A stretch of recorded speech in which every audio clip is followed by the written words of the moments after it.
Lockdown. Confinement. Qui ne s'est pas senti enfermé à double tour, physiquement, symboliquement, pendant le premier confinement, celui de mars 2020 ? Des journées radieuses au cours desquelles un couperet sanitaire et politique a muselé la première de nos libertés, la circulation. Des corps, des biens, Des idées. les rencontres et les échanges se faisaient rares. La spontanéité n'avait plus lieu d'être. Ne plus être confronté à rien ni, parfois, à personne d'autre qu'à soi. Comment faire pour se reconnaître ? Comment faire pour se supporter ? Comment le tolérer ? Comment rendre cela vivable ? Comment le vivre ? Comment simplement tenir ?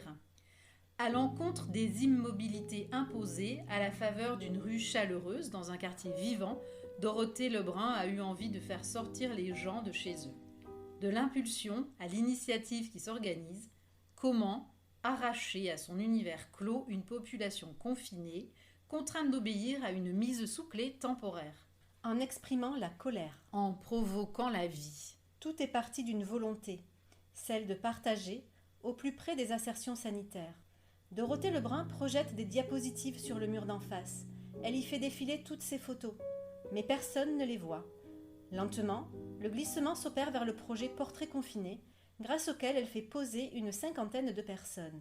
La photographe invite les résidents de son quartier à dévoiler leur vie confinée, à l'opposé de l'immobilisme de cette période. Elle demande à chacun de raconter l'état de son monde intérieur. Une porte de garage, quelques bricolages pour fixer l'arrière-plan provisoire, et les habitants qui, stimulés à l'idée de cette séance destinée à les extraire de leur quotidien devenu surréaliste, se prêtent au jeu. Le temps d'une séance photo, On a retrouvé la légèreté. Le récit de cet épisode tient dans la façon que chacun a de vivre dans un espace inhabituellement exigu. La restriction kilométrique implique un environnement étriqué, dans lequel beaucoup de choses se retrouvent amoindries. Les strates familiales, personnelles, professionnelles comportent alors quelque chose d'anormalement anxiogène. dans cette parenthèse singulière, à la fois intime et universelle, s'entrechoquent l'état du monde extérieur nous parvenant dans un flux continu d'informations et la nécessité de sonder ce qui advient. Cela passe par le besoin de documenter sa vie, sa propre identité. Des failles se révèlent alors. Tout cela n'était pas attendu, pas désiré, pas programmé. Avec ce projet de photographie, on a extériorisé l'intériorité. Comment parler de sa vie quand il n'y a plus d'existence ? Seulement une inistance. La vie continue de circuler dans la rue, même au compte-gouttes, même à contre-courant.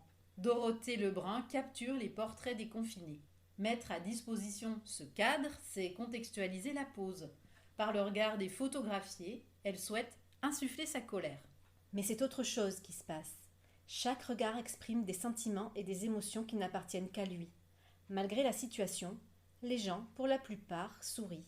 Éclairés par l'œil de la photographe, les corps prennent la pose. Les visages, mis à nu, répondent à l'appareil photo. Un éclat de vie transparaît dans cette série de portraits en pied. Cloîtrés, mais pas esselés.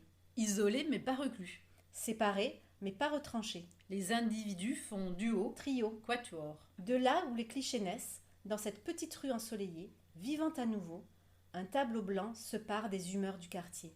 La vie revient, bien qu'on ne puisse plus alors faire groupe. Dorothée Lebrun refuse la situation en amenant un regard inédit et poétique. Avec son studio éphémère, c'est un espace d'expression qu'elle offre pour porter un regard sur le confinement et le vivre sans le subir. Évoquer la nostalgie pour parler de cette période n'aurait pas de sens. Néanmoins, en conserver une trace revêt un caractère profond et nécessaire. Bientôt, tout pourrait devenir flou dans le miroir déformant du souvenir, brouiller la mémoire, trop sélective. La photographie possède des vertus consolatrices et réparatrices. La photographie, c'est pallier l'absence. C'est masquer l'isolement, modérer la solitude. Parée d'enveloppes critiques, la photographie est un geste politique. Elle est un signe de révolution. Accorder une pause comme une parenthèse dans l'inhabituelle quiétude urbaine. Se défaire de son cocon protecteur et envisager sans après l'autre, le semblable, l'étranger, l'ami. L'ami que l'on connaît là, derrière son objectif, et celles et ceux que l'on ne connaît pas dans l'espace de la photographie sur le point de naître. Expression sensible du développement de l'instant.